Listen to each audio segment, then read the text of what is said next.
स्वामी समर्थ। मी शीतल तुमच्या सगळ्यांचं आपल्या चॅनलमध्ये स्वागत करते आणि याची सुरुवात करते। मंडळींनो, भगवान शंकरांचा महिना, त्यातल्या त्यात अत्यंत अध्यात्माच्या दृष्टीने पवित्र मानला गेलेला महिना म्हणजे श्रावण महिना।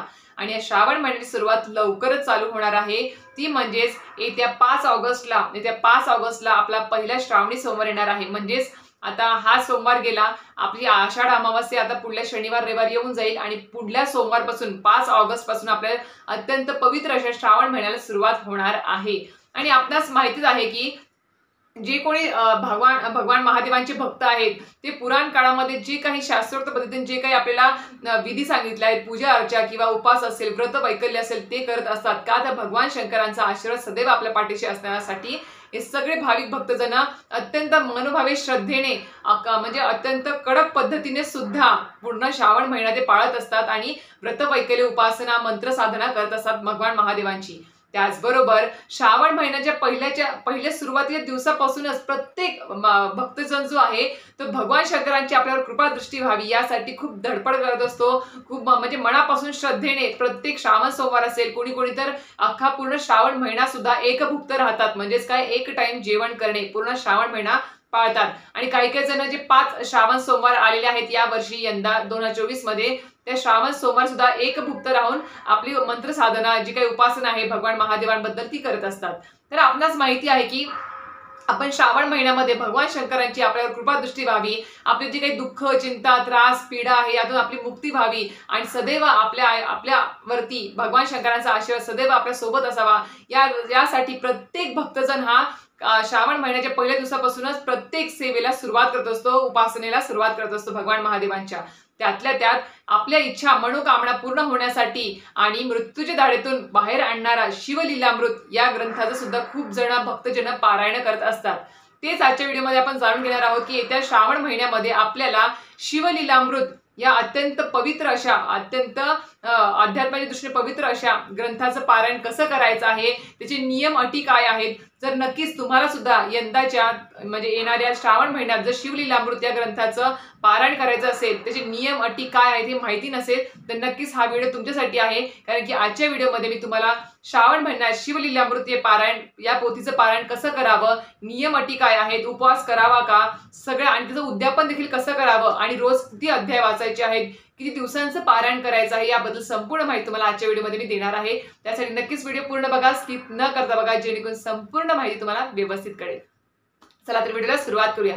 तर मंडळींनो, आपणास माहिती आहे की आता आषाढ अमावास्या लवकरच येणार आहे। म्हणजेच येत्या 3 तारखेला शनिवारी आषाढ अमावास्या सुरू होईल, ती रविवारी 4 ऑगस्टला संपेल आणि नंतर आपला अत्यंत पवित्र असा श्रावण महिन्याला सुरुवात होणार आहे।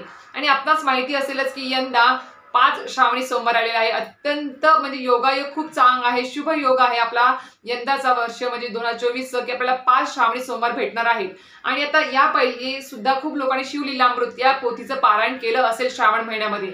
आणि असं नाही की श्रावण महिन्यातच करावं, पण आपण इतर वेळेस पण करू शकतो, पण श्रावण महिना अत्यंत पवित्र महिना मानला जातो। आणि त्यातल्या त्यात आपण चातुर्मासामध्ये भगवान विष्णूंची जशी सेवा करतो या चातुर्मासामध्ये, आणि चातुर्मासात हा श्रावण महिना खूप पवित्र आणि खूप छान असा अध्यात्माच्या दृष्टीने खूप व्रत वैकल्यांनी भरलेला, उपासनेने भरलेला, सणावारांनी भरलेला हा श्रावण महिना असतो।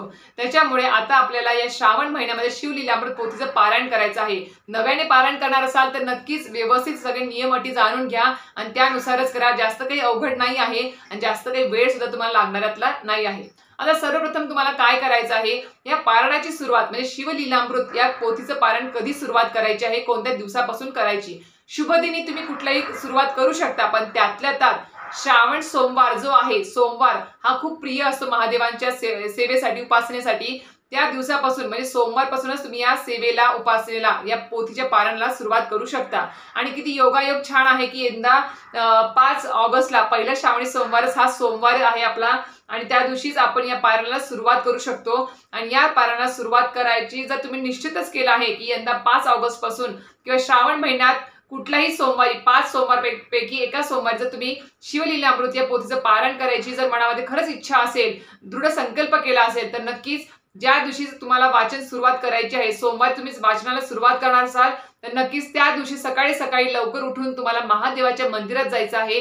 जसं आपण स्वामींची सेवा चालू करतो त्यावेळेस आपण स्वामींच्या मठात जाऊन आपण नारळ वगैरे ठेवतो आणि सेवेला सुरुवात करतो, पारायणाला सुरुवात करतो. त्याप्रमाणेच आपल्याला शिवलीलामृत या पोथीचं पारायण चालू करायच्या अगोदर सकाळी लवकर उठून शुचिर्भूत होऊन शुभ्र वस्त्र घालून आपल्याला महादेवांच्या मंदिरात जायचं आहे.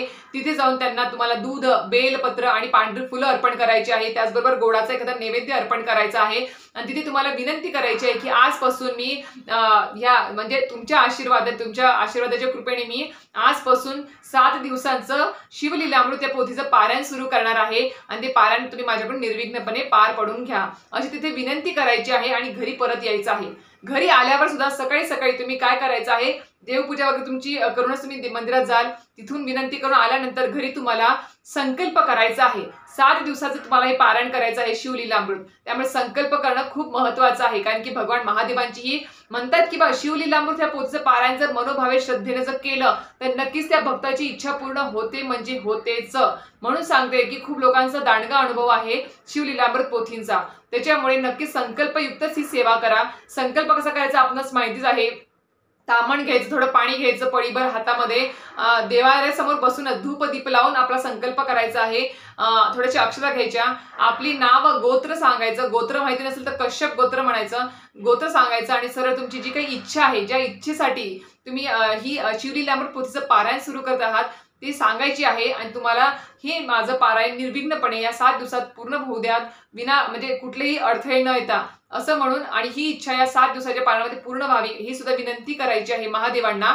आणि ते जे हातातलं संकल्पाचं पाणी आहे ते तुम्हाला तामणामध्ये सोडून द्यायचं आहे आणि ते पाणी तुम्ही नंतर तुळशीला वगैरे झाडांना टाकू शकता. तर अशा प्रकारे संकल्प झाला. त्या दिवशी आता तुम्हाला वाचनाची वेळ कशी ठरवायची आहे. एक तर तुम्ही संध्याकाळी प्रदोष काळामध्ये ह्या शिवलीलामृत पोथीचं पारायण करू शकता. सगळ्यात महत्त्वाची गोष्ट म्हणजे काय की प्रदोष काळ जो आहे तो भगवान महादेवांना अत्यंत प्रिय आहे.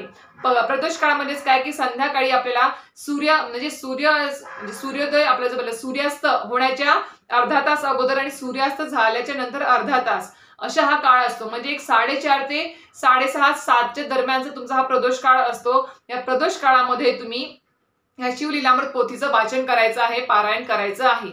आता तुम्हाला वेळ कळाली असेल, जर आता मी अजून एक सांगते, ज्यांना संध्याकाळी प्रदोष काळात वाचणं शक्य नाही आहे त्यांनी सकाळी सुद्धा वाचू शकता. सकाळी भर दुपारी पण नका वाचू, सकाळी वाचून घ्या.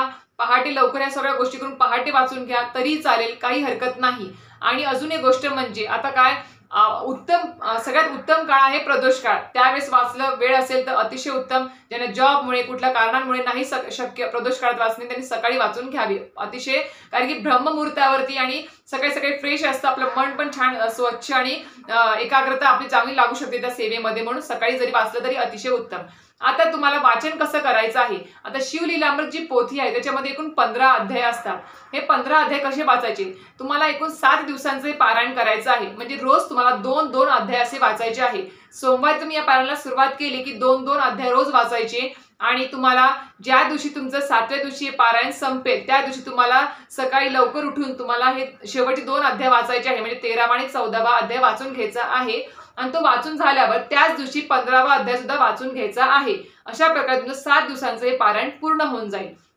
आता हे पारायण चालू असताना तुम्हाला उपवास करायचा आहे का, कसं करायचं उपवास ते पण सांगते. तुम्हाला एकभुक्त राहायचं आहे या 7 दिवसामध्ये, कारण की जेवढं आपण मनोभावे श्रद्धेने पवित्र राहून सात्विक अन्न घेऊन सगळ्या गोष्टी करून म्हणतात ना की बा एकभुक्त जर राहिलं तर आपल्याला आळस पण येत नाही, मनामध्ये म्हणजे एक प्रकारचे वाईट विचार पण येत नाहीत, कुठल्या प्रकारचा म्हणजे मरगळपणा आपल्यामध्ये येत नाही. जर आपण एकभुक्त म्हणजेच काय, एक टाइम जेवण करायचं आहे आपल्याला 7 दिवसामध्ये. आता हे जेवण जे आहे तुम्ही काय करायचंय, जर सकाळी तुमची पोथी वाचून झाली तर तुम्ही दुपारी जेवण करू शकता किंवा संध्याकाळी जेवण करू शकता. दोन्हीपैकी एक टाइमच ठरवायचा आहे. एकभुक्त म्हणजे एक टाइम जेवण करणे असं तुम्हाला रोज ठरवायचं आहे. जर तुमची वाचनाची जी वेळ आहे ती 7 दिवसामध्ये एकदा ठरवूनच ठेवायची आहे की आपल्याला तो टायमिंगलाच वाचायचं आहे. त्या टायमिंगला वाचून झालं तुम्ही संध्याकाळी पण आरती नैवेद्य दाखवून उपवास सोडू शकता, नाही तर दुपारी पण करू शकता अशा प्रकारे. आणि एक टाइम फळं वगैरे घेऊ शकता, फळं दूध दही वगैरे खाऊ शकता, चालेल, काही हरकत नाही. फक्त साबुदाणा वरई वगैरे खाऊ नका, कारण की एकभुक्त म्हणजे एक टाइमच मीठ खायचं असतं आपल्याला, दोन्ही टाइम नाही.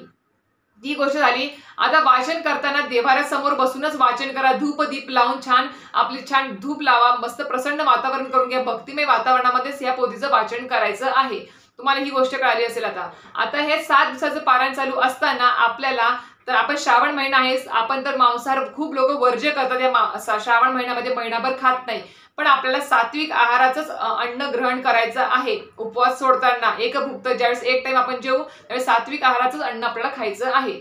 आणि त्याचबरोबर काही नियमांचं पालन, म्हणजेच काय, मासिक धर्म झाल्यानंतरच या पारायणाला सुरुवात करा. मध्येच मासिक धर्म नका येऊ देऊ. ते स्त्रियांना माहितीच असते आपली डेट कोणती आहे, त्यानुसार ते झाल्यावरतीच या गोष्टींना म्हणजे पारायणाला तुम्ही 7 दिवसाच्या पारायणाला सुरुवात करू शकता.